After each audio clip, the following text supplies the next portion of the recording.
Ali Khamenei की कथित coma और उत्तराधिकारी के रूप में मुज्तबा खामेनेई की नियुक्ति। ईरान में supreme leader Ayatollah Ali Khamenei की सेहत को लेकर हालिया खबरें चर्चा का विषय बनी हुई हैं।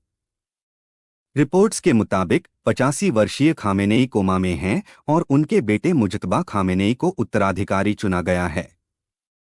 यह निर्णय ईरान की असेंबली ऑफ एक्सपर्ट्स की एक गुप्त बैठक में लिया गया था। मुज्तबा खामेनेई अगला सुप्रीम लीडर। मुज्तबा खामेनेई, जो 1969 में मशहद में पैदा हुए थे, इस्लामिक कानून और राजनीति में शिक्षित हैं। वे 2009 के ईरानी चुनावों में महमूद अहमदीनेजाद का समर्थन करने और चुनाव बाद हुए प्रदर्शनों को दबाने में अपनी भूमिका के लिए जाने जाते हैं। मुज्तबा को 2021 में अयातुल्लाह का दर्जा मिला, जो सुप्रीम लीडर बनने के लिए संवैधानिक आवश्यकताओं को पूरा करता है। हालांकि उनके नाम का समर्थन गुप्त रखा गया है ताकि जनता में विरोध प्रदर्शन से बचा जा सके। असेंबली ऑफ एक्सपर्ट्स का दबाव और प्रक्रियाएं। 26 सितंबर 2024 को असेंबली ऑफ एक्सपर्ट्स के 60 सदस्यों को खामेनेई के अनुरोध पर एक गुप्त बैठक में बुलाया गया। इस बैठक में सदस्यों को मुज्तबा को सर्वसम्मति से उत्तराधिकारी घोषित करने का दबाव डाला गया।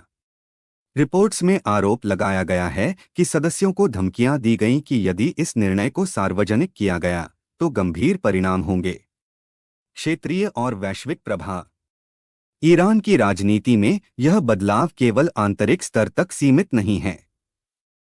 ईरान पश्चिम एशिया का एक प्रमुख खिलाड़ी है और उसकी नीतियां पूरे क्षेत्र पर प्रभाव डालती हैं। खामेनेई का नेतृत्व मुख्यतः अमेरिका विरोधी और इस्लामिक क्रांति के मूल्यों पर आधारित रहा है।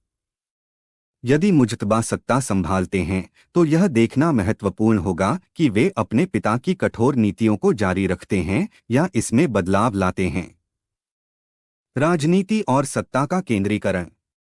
इस्लामी गणराज्य में सत्ता संरचना काफी हद तक सुप्रीम लीडर और रिवोल्यूशनरी गार्ड्स (IRGC) के बीच संतुलित रहती है। खामेनेई ने अपने शासनकाल के दौरान इस संतुलन को अपने पक्ष में झुकाया, जिससे राष्ट्रपति और अन्य संस्थानों का प्रभाव कम हुआ। रिपोर्ट्स बताती हैं कि IRGC ने असेंबली ऑफ एक्सपर्ट्स के सदस्यों के चुनाव अभियान में महत्वपूर्ण भूमिका निभाई, जिससे मुज्तबा का रास्ता आसान हो गया। जनता और असंतोष। ईरानी जनता में पहले से ही सरकार के खिलाफ असंतोष है, जो महंगाई, बेरोजगारी और नागरिक स्वतंत्रता पर प्रतिबंधों जैसे मुद्दों से प्रेरित है। इस प्रकार का उत्तराधिकार, जो पारदर्शिता और जन समर्थन के अभाव में हो रहा है, और अधिक असंतोष को जन्म दे सकता है। खासकर युवाओं और महिलाओं के बीच, जो हाल के आंदोलनों का प्रमुख हिस्सा रहे हैं, इसका प्रभाव गहरा हो सकता है।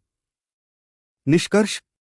मुज्तबा खामेनेई का उत्तराधिकारी बनना न केवल ईरान के लिए बल्कि पूरे मध्य पूर्व और वैश्विक राजनीति के लिए एक महत्वपूर्ण क्षण साबित हो सकता है। यह बदलाव ईरान की आंतरिक शक्ति संरचना को फिर से परिभाषित कर सकता है और क्षेत्रीय भूराजनीति पर इसका गहरा प्रभाव पड़ सकता है। हालांकि यह देखना बाकी है कि यह परिवर्तन शांतिपूर्ण होता है या यह जनता और अंतर्राष्ट्रीय समुदाय के बीच और अधिक विवाद उत्पन्न करता है।